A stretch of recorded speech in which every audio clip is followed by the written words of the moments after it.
Okay, so we were reading DNA और हमने देखा था कि कैसे आपका पॉलीन्यूक्लियोटाइड चेन का फॉर्मेशन होता है। ठीक है, अब जो आपका पॉलीमर बनेगा, a polymer thus formed has at one end free phosphate moiety.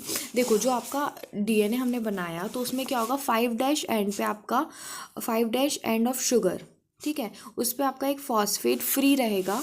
और जो आपका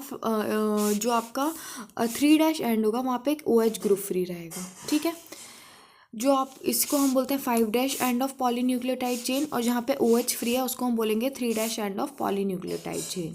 ठीक है, और बैकबोन कौन बनाएगा आपको पॉलीन्यूक्लियोटाइड की, शुगर एंड फॉस्फेट्स, और nitrogenous bases link to the sugar moiety projected from the backbone. और जो आपके बेस पेयर्स हैं, नाइट्रोजनस बेसिस हैं, वो प्रोजेक्ट होंगे थ्रू बैकबोन, और बैकबोन कौन बना रहा है आपका, शुगर एंड फॉस्फेट बना रहे हैं। ठीक है, अब बोल रहे हैं इन RNA every nucleotide residue has additional OH group present at the 2' position of ribose.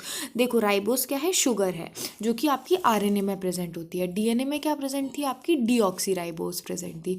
तो बोल रहे हैं कि RNA में राइबोस में क्या होता है, एक एडिशनल OH ग्रुप प्रेजेंट होता है at 2' position of the sugar, जिसकी वजह से also in RNA uracil is found in the place of thymine. Uracil मिलता है थायमीन की प्लेस पे, ये तो हम पढ़ ही चुके हैं। इसीलिए हम एक और नाम देते हैं इसको, 5-मिथाइल यूरेसिल भी बोलते हैं, और another chemical name of thymine. ठीक है, थायमीन को हम और क्या बोलते हैं, थायमीन को हम बोलते हैं 5-मिथाइल यूरेसिल। ठीक है, बहुत इंपॉर्टेंट है, you should know that. Okay, हाँ, DNA is as an acidic substance present in the nucleus was first identified by Frederick Mesher in 1869। ठीक है, ये आपका न्यूक्लियस में प्रेजेंट होता है, एसिडिक सब्सटेंस होता है, किसने फाउंड किया था, कब फाउंड किया था, ये चारों चीज़ें आपको पता होनी चाहिए। और उसने नाम क्या दिया इसको, न्यूक्लियन दिया, क्योंकि ये न्यूक्लियस में मिल रहा था।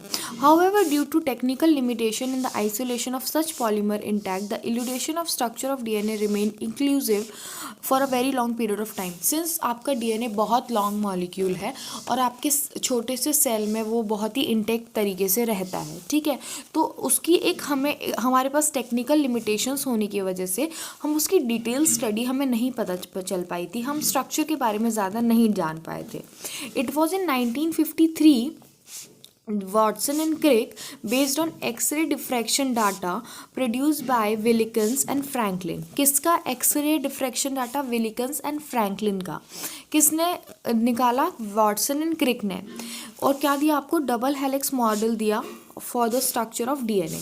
देखो, यदि आपसे पूछा जाएगा कि डबल हेलिक्स मॉडल किसने दिया, तो आप बोलोगे वॉटसन एंड क्रिक ने दिया, लेकिन किसके बेसिस पे दिया, तो बेसिस क्या था, जो एक्सरे डिफ्रैक्शन डाटा था किसका, विलिकन्स और फ्रैंकलिन का, उसके बेसिस पे वॉटसन एंड क्रिक ने 1953 में क्या दिया आपको, double helix model for the structure of DNA।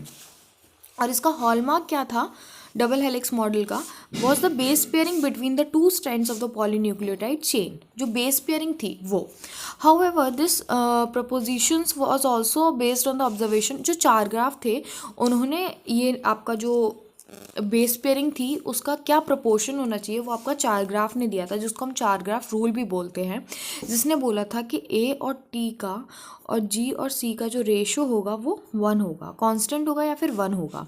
ठीक है, देखो, एडेनिन जो होता है वो आपका DNA में थाइमीन के साथ पेयर करता है विथ डबल बॉन्ड।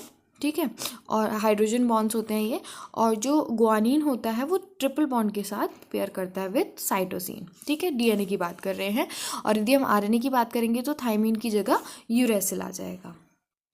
ठीक है,